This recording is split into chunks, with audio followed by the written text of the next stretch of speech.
Hey, what's up guys? So today I'm gonna reveal something pretty big about myself. That you have a wiener? Besides that I have a 6-inch dick. And you have a really brown asshole? And a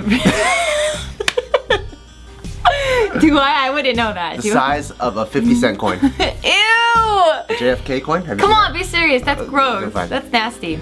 Okay, wait. Side note, this one time I was, when I used to work out of a commercial gym, in the women's locker room, they have showers obviously and women change there and stuff, and the one I went to, they would like to get completely butt-ass naked and just walk around like very freely, which I think is dope.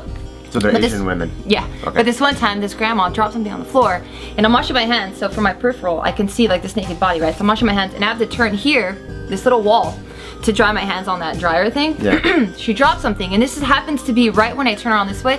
She bends over without bending at the knees, and all I see is that silver dollar fucking asshole like this, and I'm like, oh my god, like this 86-year-old grandma. 86? I don't know. So I bet it wasn't even closed. It was probably like an onion ring. Yeah, I was like, dude, I can check for fucking prostate cancer or whatever that is. Girls don't have prostate. Okay, whatever.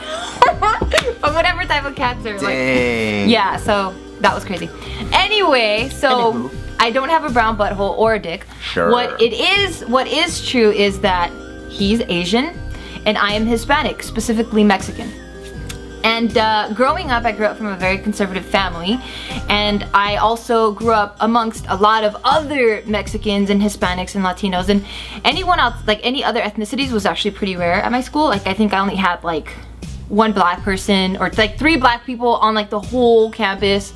I'm talking about elementary, middle school, even up to high school. I think I only had like, I had mostly like Mexican friends, and then I had like maybe 10 to 20 like Asian friends. So I was only exposed to like a bunch of Mexican people, but how did you end up liking me?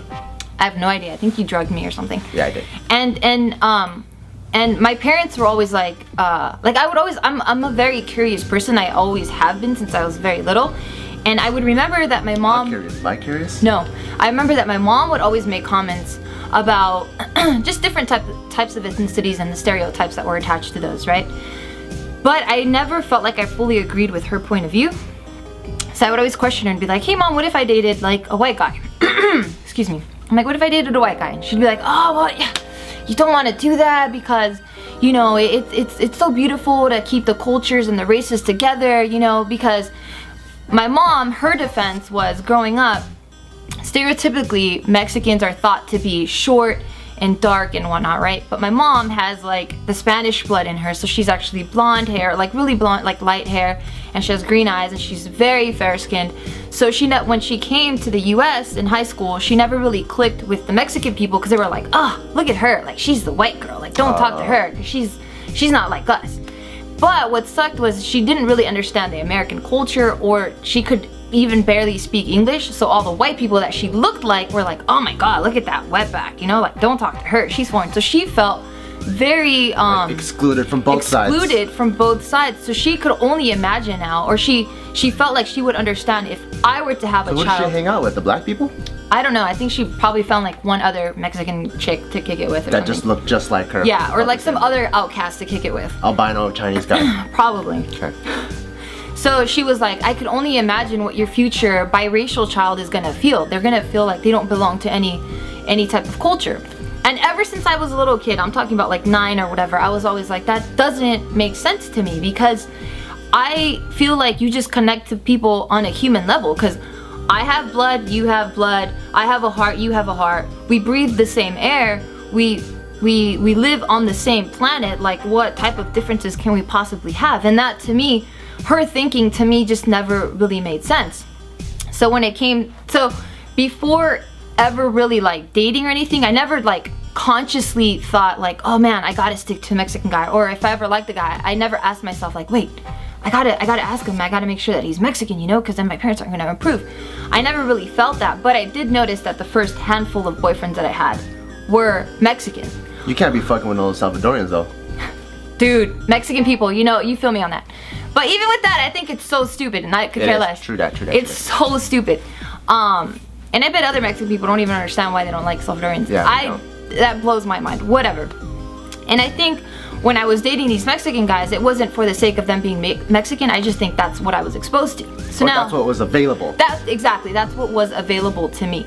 So now I graduate high school. Now it's like the college years. I'm exposed to all different types of ethnicities, people, like some people are coming from out of the country, foreign exchange students, all this stuff. And I thought it was just absolutely amazing to connect with different people from different walks of life, so different from mine. So I had my first boyfriend out of college. He was actually mixed. He was white and Taiwanese.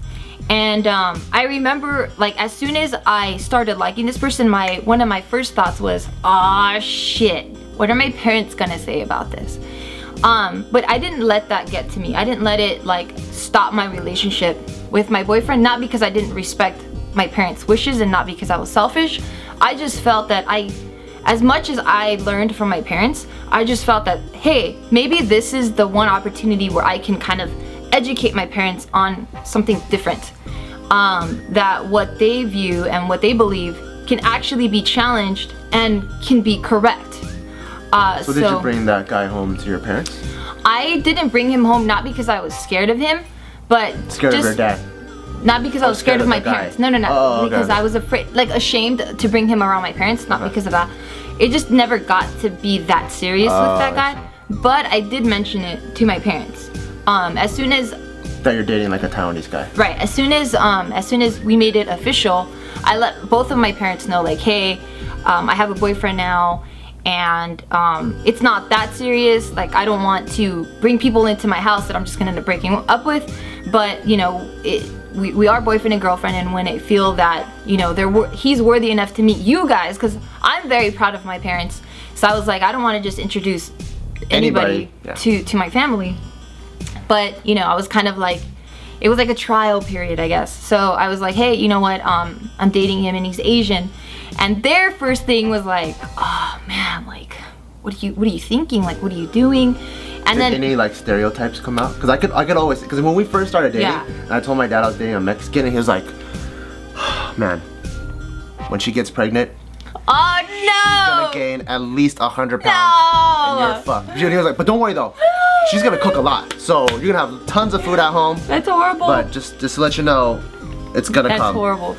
Did you have any stereotypes like that? Like, oh, he's fucking down, he's gonna be stealing your money. Well, a little bit. They were like, oh, well, you know, watch out. Not specifically Taiwanese, because I think Taiwan for them is just Too small of a Chinese. country. Yeah, Right, I think they just thought Chinese. Right. So they were like, oh, be careful with Chinese people. You know, they could be kind of shady and blah blah blah. They don't think like that now, because obviously, like, I've changed their perspective on things. But in the beginning, because they didn't have enough exposure, or any type of exposure that they did have to Chinese people, was kind of a bad experience. So they were just basing their opinions off of that. And they're not racist people at all. It's just They don't know. they're kind of ignorant to it. Yeah. I would like to point out though that as a non-Asian female, you actually found an Asian guy attractive. Yeah. Because I think a lot of Asian guys out there, the guys that feel a little bit self-conscious or they feel like they can't date outside of the race, one of the things that I hear voiced so much is, I think this girl's fucking hot, I think that girl's fucking hot. But I don't know if they think that I'm attractive. I don't even think they find my entire race attractive. Dude, Asian guys are hot. They're super hot. But on top of that, what makes them even hotter is when they have like mega confidence. Like, that to me is like the cherry on top, and you're like the finest person on earth if you have that confidence. So yeah, so when I told them, they were like, oh, like, what are you doing? And like, are you sure? And because they thought I was so young, they were like, you know what? It's cool. You're young. You're not gonna get married anytime soon. Go ahead, have your fun. Taste all the flavors of the rainbow.